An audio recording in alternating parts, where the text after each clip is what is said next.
श्रीगणेशपञ्चरत्नस्तोत्रम् मुदाकरात्तमोदकं सदा विमुक्तिसाधकं कलाधरावतंसकं विलासिलोकरञ्जकम् अनायकैकनायकं विनाशिते भदैत्यकं नताशुभाशुनाशकं नमामि तं विनायकम् न ते तरातिभीकरं नवोदितार्कभास्वरं न मत्सुरारिनिर्जरं नताधिकापदुद्धरं सुरेश्वरं निधीश्वरं गजेश्वरं गणेश्वरं महेश्वरं तमाश्रये परात्परं निरन्तरं समस्तलोकशङ्करं निरस्तदैत्यकुञ्जरं दरेतरोदरं वरं वरे भवक्त्रमक्षरं कृपाकरं क्षमाकरं मुदाकरं यशस्करं नमस्करं नमस्कृतां नमस्करोमि भास्वरम् अकिञ्चनार्तिमार्जनं चिरन्तनोक्तिभाजनं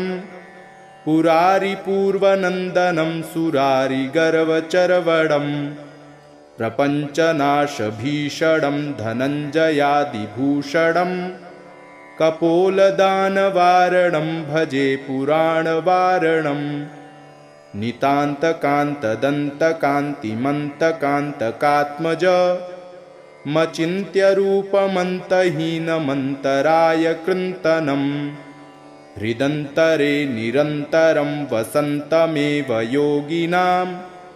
तमेकदन्तमेव तं विचिन्तयामि सन्ततम् महागणेशपञ्चरत्नमादरेण योऽन्वहं प्रगायति प्रभातके हृदि स्मरन् गणेश्वरम् अरोगतां दोषतां सुसाहितीं सुपुत्रतां समाहितायुरष्टभूतिमभ्युपैति सोचिरात् मुदाकरात्तमोदकं सदा विमुक्तिसाधकं कलाधरावतंसकं विलासिलोकरञ्जकम् अनायकैकनायकं विनाशिते भदैत्यकं नताशुभाशुनाशकं नमामि तं विनायकम् न ते तरातिभीकरं नवोदितार्कभास्वरं न मत्सुरारिनिर्जरं नताधिकापदुद्धरं सुरेश्वरं निधीश्वरं गजेश्वरं गणेश्वरं महेश्वरं तमाश्रये परात्परं निरन्तरं समस्तलोकशङ्करं निरस्तदैत्यकुञ्जरं दरेतरोदरं वरं वरे भवक्त्रमक्षरं कृपाकरं क्षमाकरं मुदाकरं यशस्करं नमस्करं नमस्कृतां नमस्करोमि भास्वरम् अकिञ्चनार्तिमार्जनं चिरन्तनोक्तिभाजनं पुरारिपूर्वनन्दनं सुरारिगर्वचर्वणम् प्रपञ्चनाशभीषणं धनञ्जयादिभूषणं कपोलदानवारणं भजे पुराणवारणं नितान्तकान्तदन्तकान्तिमन्तकान्तकात्मज मचिन्त्यरूपमन्तहीनमन्तराय कृन्तनं हृदन्तरे निरन्तरं वसन्तमेव योगिनां तमेकदन्तमेव तं विचिन्तयामि सन्ततम् महागणेशपञ्चरत्नमादरेण योऽन्वहं प्रगायति प्रभातके हृदि स्मरन् गणेश्वरम् अरोगतां दोषतां सुसाहितीं सुपुत्रतां समाहितायुरष्टभूतिमभ्युपैति सोचिरात् मुदाकरात्तमोदकं सदा विमुक्तिसाधकं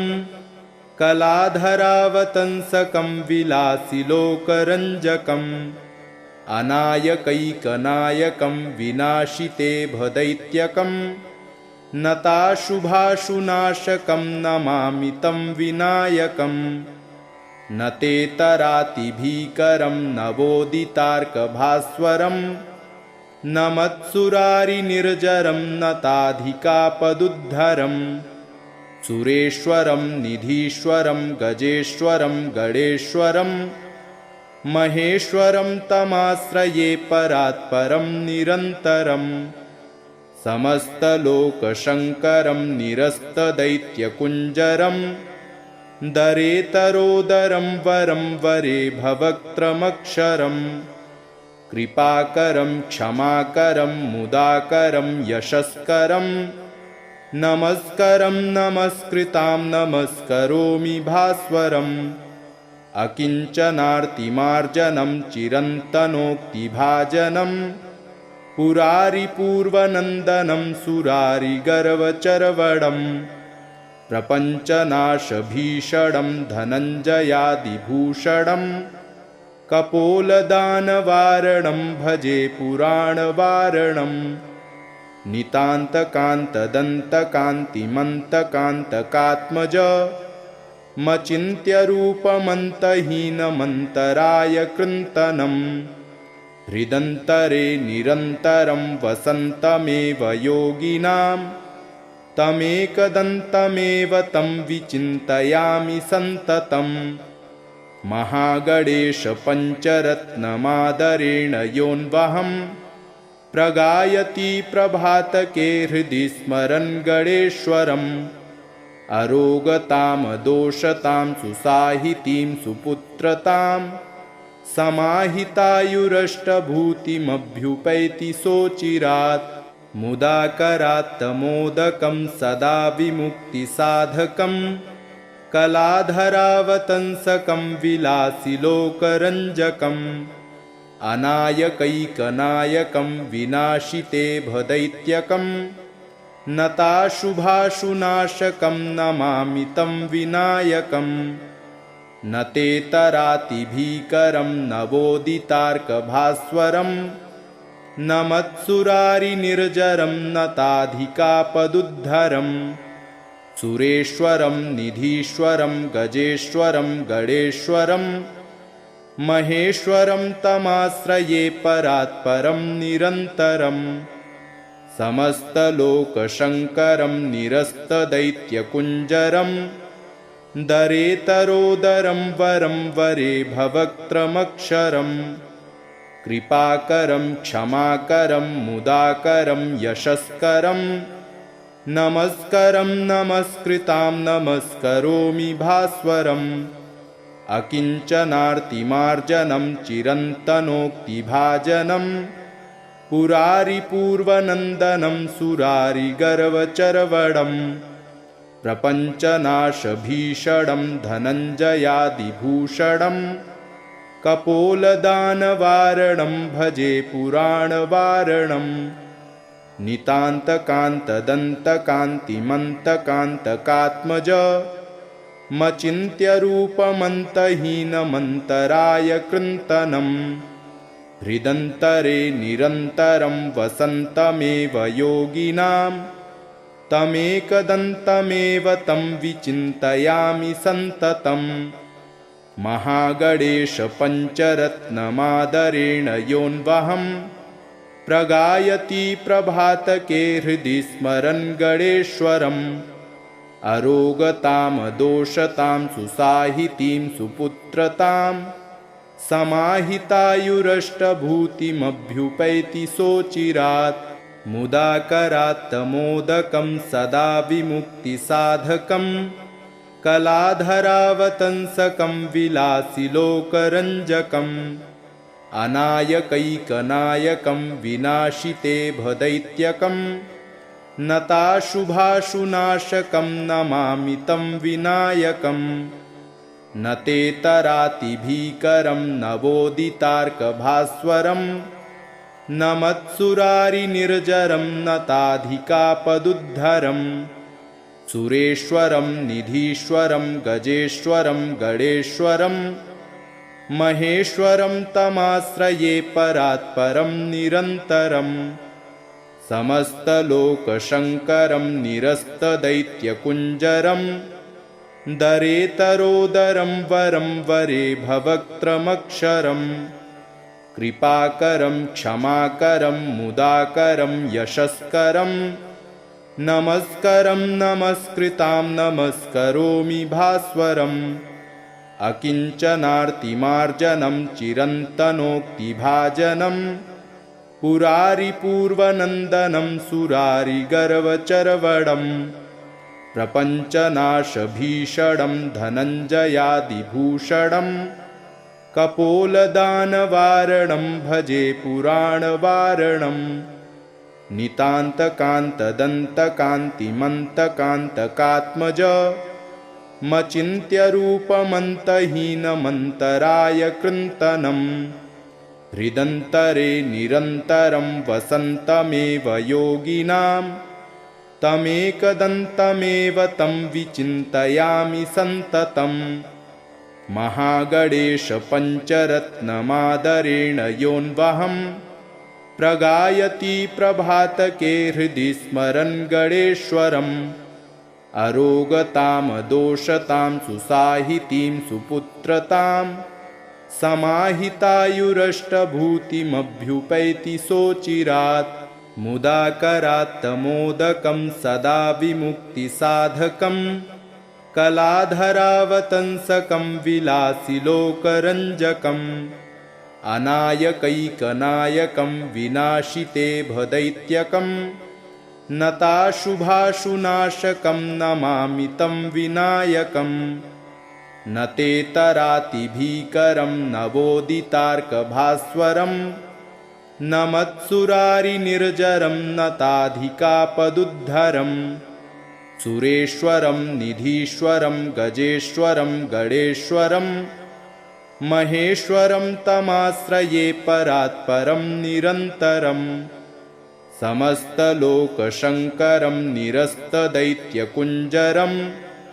दरेतरोदरं वरं वरे भवक्त्रमक्षरम् कृपाकरं क्षमाकरं मुदाकरं यशस्करं नमस्करं नमस्कृतां नमस्करोमि भास्वरम् अकिञ्चनार्तिमार्जनं चिरन्तनोक्तिभाजनं पुरारिपूर्वनन्दनं सुरारिगर्वचर्वणम् प्रपञ्चनाशभीषणं धनञ्जयादिभूषणं कपोलदानवारणं भजे पुराणवारणम् नितान्तकान्तदन्तकान्तिमन्तकान्तकात्मज मचिन्त्यरूपमन्तहीनमन्तराय कृन्तनं हृदन्तरे निरन्तरं वसन्तमेव योगिनां तमेकदन्तमेव तं विचिन्तयामि सन्ततम् महागणेश पञ्चरत्नमादरेण योऽन्वहं प्रगायति प्रभातके हृदि स्मरन् गणेश्वरम् अरोगतामदोषतां सुसाहितीं सुपुत्रतां समाहितायुरष्टभूतिमभ्युपैति सोचिरात् मुदाकरात्तमोदकं सदा विमुक्तिसाधकं कलाधरावतंसकं विलासिलोकरञ्जकम् अनायकैकनायकं विनाशिते भदैत्यकं नताशुभाशुनाशकं नमामि तं विनायकम् न ते तरातिभीकरं नवोदितार्कभास्वरं न मत्सुरारिनिर्जरं नताधिकापदुद्धरं सुरेश्वरं निधीश्वरं गजेश्वरं गणेश्वरं महेश्वरं तमाश्रये परात्परं निरन्तरम् समस्तलोकशङ्करं निरस्तदैत्यकुञ्जरं दरेतरोदरं वरं वरे भवक्त्रमक्षरम् कृपाकरं क्षमाकरं मुदाकरं यशस्करं नमस्करं नमस्कृतां नमस्करोमि भास्वरम् अकिञ्चनार्तिमार्जनं चिरन्तनोक्तिभाजनं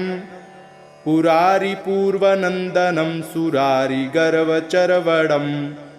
प्रपञ्चनाशभीषणं धनञ्जयादिभूषणं कपोलदानवारणं भजे पुराणवारणम् नितान्तकान्तदन्तकान्तिमन्तकान्तकात्मज मचिन्त्यरूपमन्तहीनमन्तराय कृन्तनं हृदन्तरे निरन्तरं वसन्तमेव योगिनां तमेकदन्तमेव तं विचिन्तयामि सन्ततं महागणेश पञ्चरत्नमादरेण योऽन्वहं प्रगायति प्रभातके हृदि स्मरन् गणेश्वरम् अरोगतां दोषतां सुसाहितीं सुपुत्रतां समाहितायुरष्टभूतिमभ्युपैति सोचिरात् मुदाकरात्तमोदकं सदा विमुक्तिसाधकं कलाधरावतंसकं विलासिलोकरञ्जकम् अनायकैकनायकं विनाशिते भदैत्यकं नताशुभाशुनाशकं नमामि तं विनायकम् न तेतरातिभीकरं नवोदितार्कभास्वरं न मत्सुरारिनिर्जरं नताधिकापदुद्धरं सुरेश्वरं निधीश्वरं गजेश्वरं गणेश्वरं महेश्वरं तमाश्रये परात्परं निरन्तरम् समस्तलोकशङ्करं निरस्तदैत्यकुञ्जरं दरेतरोदरं वरं वरे भवक्त्रमक्षरं कृपाकरं क्षमाकरं मुदाकरं यशस्करं नमस्करं नमस्कृतां नमस्करोमि भास्वरम् अकिञ्चनार्तिमार्जनं चिरन्तनोक्तिभाजनं पुरारिपूर्वनन्दनं सुरारिगर्वचर्वणं प्रपञ्चनाशभीषणं धनञ्जयादिभूषणं कपोलदानवारणं भजे पुराणवारणम् नितान्तकान्तदन्तकान्तिमन्तकान्तकात्मज मचिन्त्यरूपमन्तहीनमन्तराय कृन्तनं हृदन्तरे निरन्तरं वसन्तमेव योगिनां तमेकदन्तमेव तं विचिन्तयामि सन्ततं महागणेश पञ्चरत्नमादरेण योऽन्वहं प्रगायति प्रभातके हृदि स्मरन् गणेश्वरम् अरोगतां दोषतां सुसाहितीं सुपुत्रतां समाहितायुरष्टभूतिमभ्युपैति सोचिरात् मुदाकरात्तमोदकं सदा विमुक्तिसाधकं कलाधरावतंसकं विलासिलोकरञ्जकम् अनायकैकनायकं विनाशिते भदैत्यकं नताशुभाशुनाशकं नमामि तं विनायकम् न तेतरातिभीकरं नवोदितार्कभास्वरं न मत्सुरारिनिर्जरं नताधिकापदुद्धरं सुरेश्वरं निधीश्वरं गजेश्वरं गणेश्वरं महेश्वरं तमाश्रये परात्परं निरन्तरम् समस्तलोकशङ्करं निरस्तदैत्यकुञ्जरं दरेतरोदरं वरं वरे भवक्त्रमक्षरं कृपाकरं क्षमाकरं मुदाकरं यशस्करं नमस्करं नमस्कृतां नमस्करोमि भास्वरम् अकिञ्चनार्तिमार्जनं चिरन्तनोक्तिभाजनं पुरारिपूर्वनन्दनं सुरारिगर्वचर्वणं प्रपञ्चनाशभीषणं धनञ्जयादिभूषणं कपोलदानवारणं भजे पुराणवारणम् नितान्तकान्तदन्तकान्तिमन्तकान्तकात्मज मचिन्त्यरूपमन्तहीनमन्तराय कृन्तनं हृदन्तरे निरन्तरं वसन्तमेव योगिनां तमेकदन्तमेव तं विचिन्तयामि सन्ततम् महागणेश पञ्चरत्नमादरेण योऽन्वहं प्रगायति प्रभातके हृदि स्मरन् गणेश्वरम् अरोगतां दोषतां सुसाहितीं सुपुत्रतां समाहितायुरष्टभूतिमभ्युपैति सोचिरात् मुदाकरात्तमोदकं सदा विमुक्तिसाधकं कलाधरावतंसकं विलासिलोकरञ्जकम् अनायकैकनायकं विनाशिते भदैत्यकं नताशुभाशुनाशकं नमामि तं विनायकम् न ते तरातिभीकरं नवोदितार्कभास्वरं न मत्सुरारिनिर्जरं नताधिकापदुद्धरं सुरेश्वरं निधीश्वरं गजेश्वरं गणेश्वरं महेश्वरं तमाश्रये परात्परं निरन्तरं समस्तलोकशङ्करं निरस्तदैत्यकुञ्जरं दरेतरोदरं वरं वरे भवक्त्रमक्षरं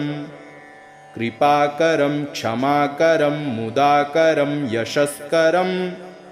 नमस्करं नमस्कृतां नमस्करोमि भास्वरम् अकिञ्चनार्तिमार्जनं चिरन्तनोक्तिभाजनं पुरारिपूर्वनन्दनं सुरारिगर्वचर्वणम्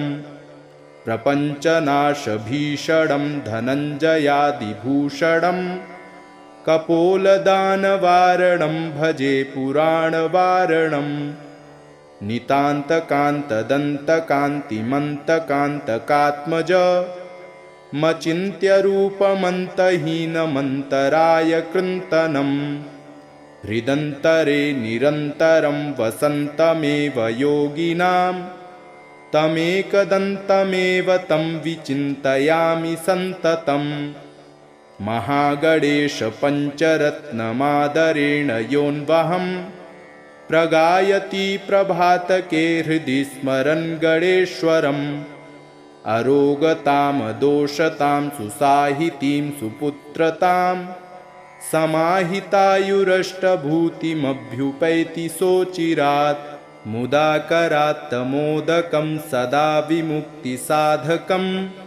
कलाधरावतंसकं विलासिलोकरञ्जकम् अनायकैकनायकं विनाशिते भदैत्यकं नताशुभाशुनाशकं नमामि तं विनायकम् न ते तरातिभीकरं नवोदितार्कभास्वरं न मत्सुरारिनिर्जरं नताधिकापदुद्धरं सुरेश्वरं निधीश्वरं गजेश्वरं गणेश्वरं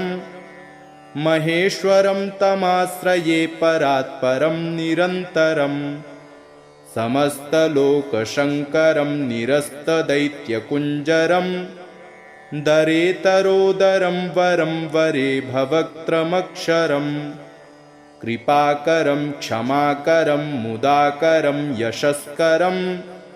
नमस्करं नमस्कृतां नमस्करोमि भास्वरम् अकिञ्चनार्तिमार्जनं चिरन्तनोक्तिभाजनं पुरारिपूर्वनन्दनं सुरारिगर्वचर्वणम् प्रपञ्चनाशभीषणं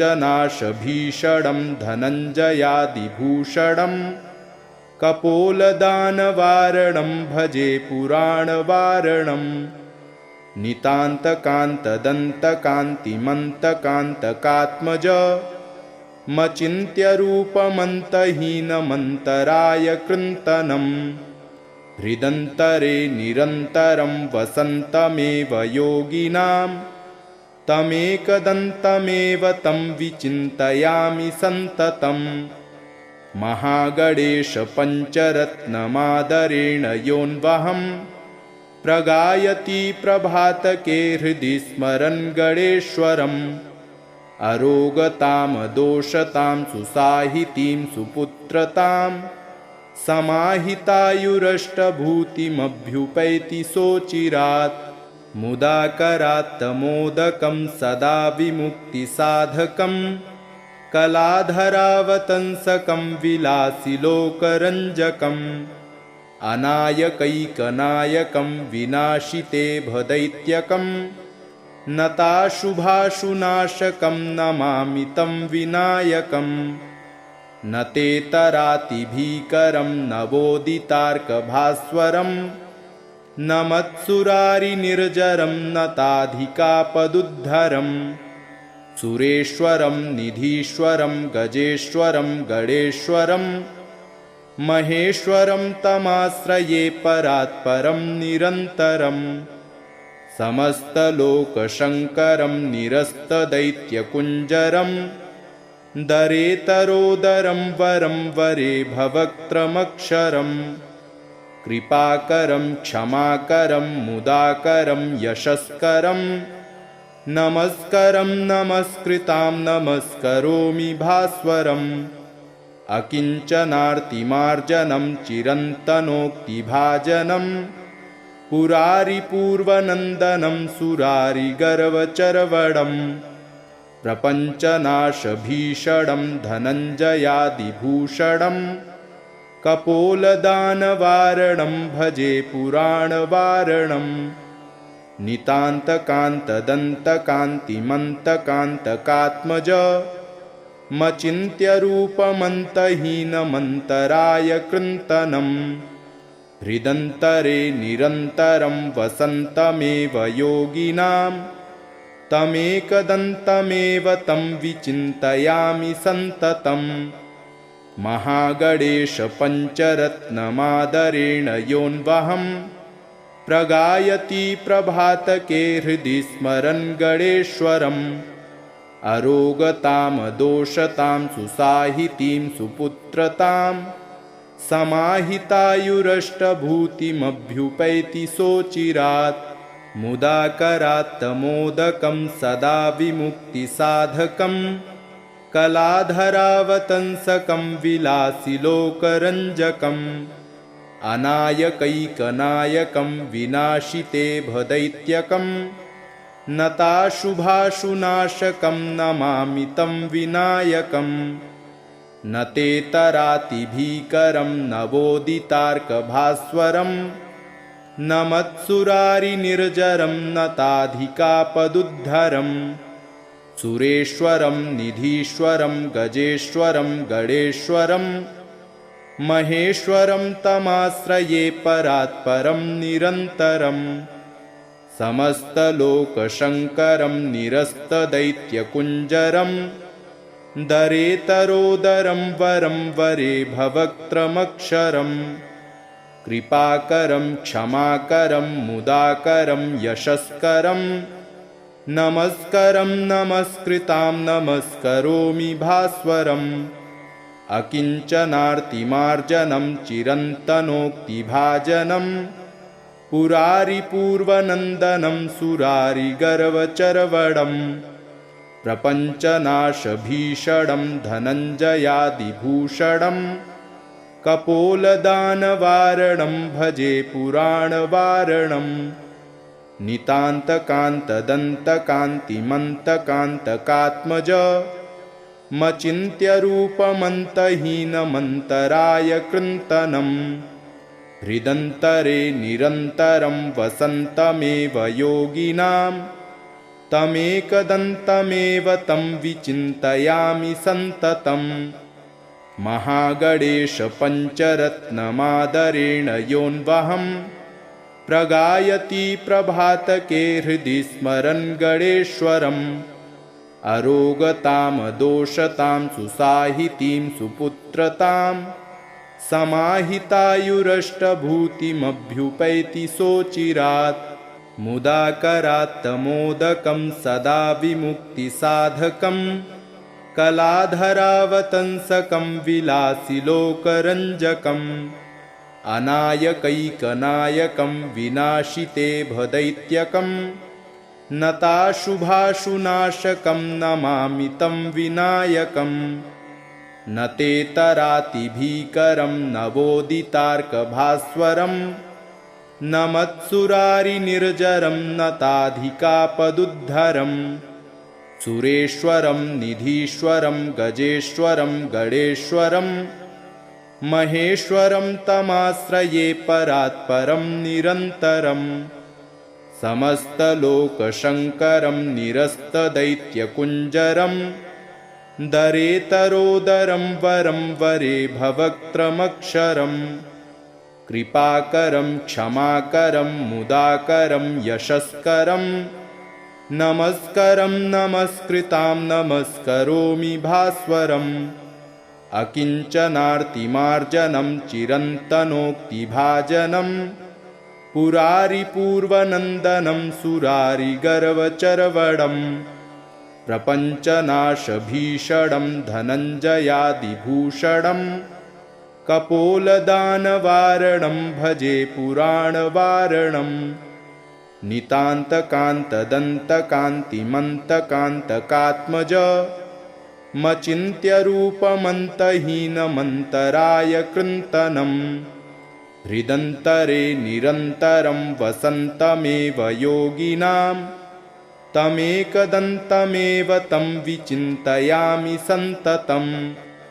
महागणेश पञ्चरत्नमादरेण योऽन्वहं प्रगायति प्रभातके हृदि स्मरन् गणेश्वरम् अरोगतां दोषतां सुसाहितीं सुपुत्रतां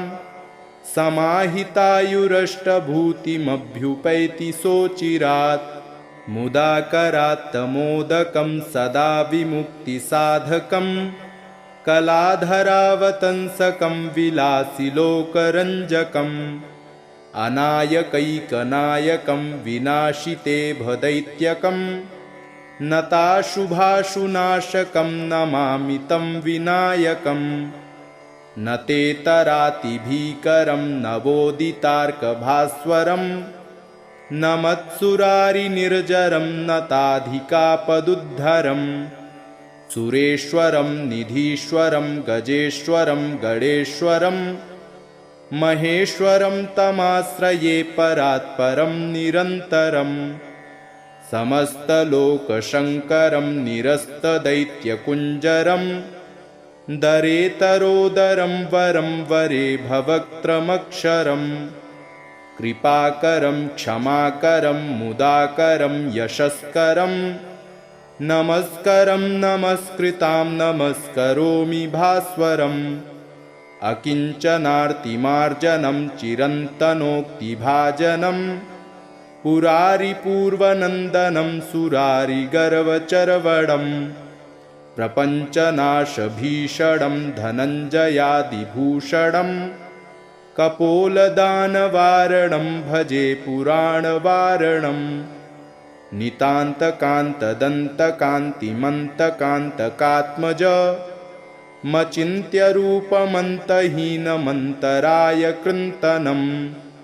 हृदन्तरे निरन्तरं वसन्तमेव योगिनां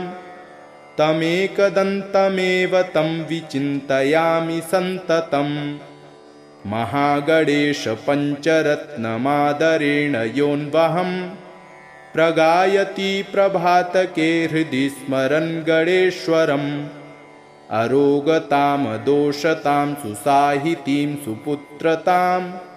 समाहितायुरष्टभूतिमभ्युपैति सोचिरात् मुदाकरात्तमोदकं सदा विमुक्तिसाधकं कलाधरावतंसकं विलासिलोकरञ्जकम् अनायकैकनायकं विनाशिते भदैत्यकं नताशुभाशुनाशकं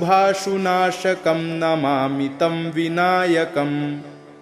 न ते तरातिभीकरं नवोदितार्कभास्वरं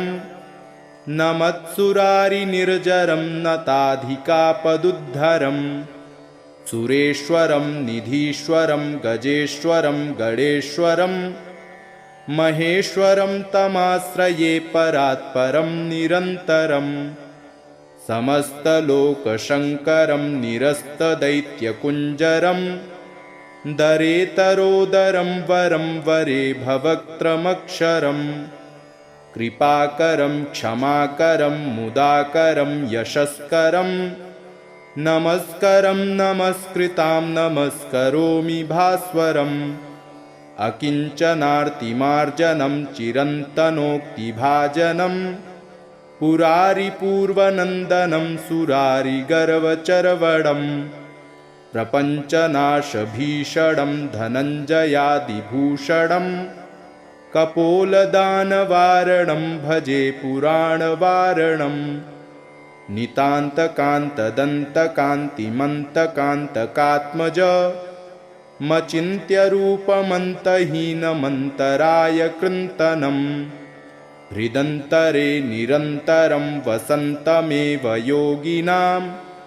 तमेकदन्तमेव तं विचिन्तयामि सन्ततं